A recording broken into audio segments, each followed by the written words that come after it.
महाराष्ट्राच्या ग्रामीण राजकारणाचं चित्र आज पूर्णपणे बदलणार आहे. राज्याच्या 12 जिल्हा परिषदा आणि 125 पंचायत समित्यांच्या निवडणुकांचा निकाल आज जाहीर होतोय. महायुती बाजी मारणार की महाविकास आघाडी? कोकण, पश्चिम महाराष्ट्र आणि मराठवाड्यात कोणाची सरशी? आणि सगळ्यात मोठा प्रश्न, अजित पवारांच्या निधनानंतर जनतेचा कौल नेमका कोणाच्या बाजूने? हे सगळं जाणून घेण्यासाठी हा व्हिडिओ शेवटपर्यंत नक्की पहा. महाराष्ट्रात नुकताच पार पडलेल्या जिल्हा परिषद आणि पंचायत समिती निवडणुका या मिनी मंत्रालय म्हणून ओळखल्या जातात. ग्रामीण विकास, निधी वाटप आणि स्थानिक राजकारणासाठी ह्या निवडणुका अत्यंत महत्त्वाच्या मानल्या जातात.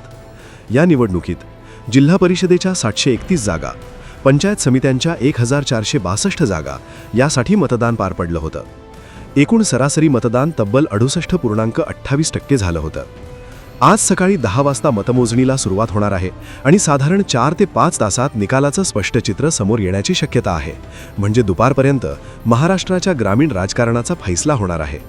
या निवडणुका राज्यातील गुशी, रायगड, रत्नागिरी, सिंधुदुर्ग, पुणे, सातारा, सांगली, सोलापूर, कोल्हापूर, छत्रपती संभाजीनगर, परभणी, धाराशिव, लातूर या 12 जिल्हा परिषदा आणि त्या अंतर्गत असलेल्या 125 पंचायत समित्यांसाठी पार पडल्या होत्या. या निकालात सगळ्यांचं लक्ष लागलं आहे ते म्हणजे महायुती की महाविकास आघाडी? पश्चिम महाराष्ट्र, मराठवाडा आणि कोकण या तिन्ही भागात कोणता पक्ष वर्चस्व मिळवणार हे आज स्पष्ट होणार आहे. याआधी झालेल्या नगरपालिका आणि महानगरपालिका निवडणुकांमध्ये भाजप राज्यातील सर्वात मोठा पक्ष ठरला होता. एकनाथ शिंदे यांची शिवसेना, अजित पवारांची राष्ट्रवादी काँग्रेस यांनाही चांगलं यश मिळालं होतं. मात्र या निवडणुकीदरम्यान राज्यात एक दुर्दैवी घटना घडली.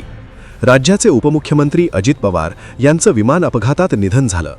या घटनेनंतर पुणे जिल्ह्यासह पश्चिम महाराष्ट्रात प्रचार जवळपास थांबला. मुख्यमंत्री देवेंद्र फडणवीस आणि इतर नेत्यांनी प्रचार सभा टाळल्या. राष्ट्रवादी काँग्रेसकडूनही फारसा प्रचार झाला नाही. यामुळे ही निवडणूक पूर्णपणे वेगळ्या वातावरणात पार पडली. आता सगळ्यात मोठा प्रश्न असा आहे की अजित पवार यांच्या निधनानंतर पुणे जिल्ह्यातील मतदारांनी नेमका कौल कोणाला दिला?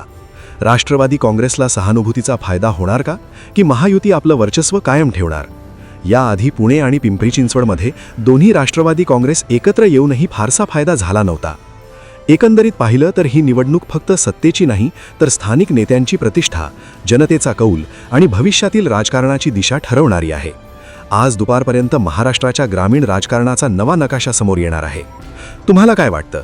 महायुती की महाविकास आघाडी? कोण बाजी मारणार? कमेंटमध्ये नक्की सांगा.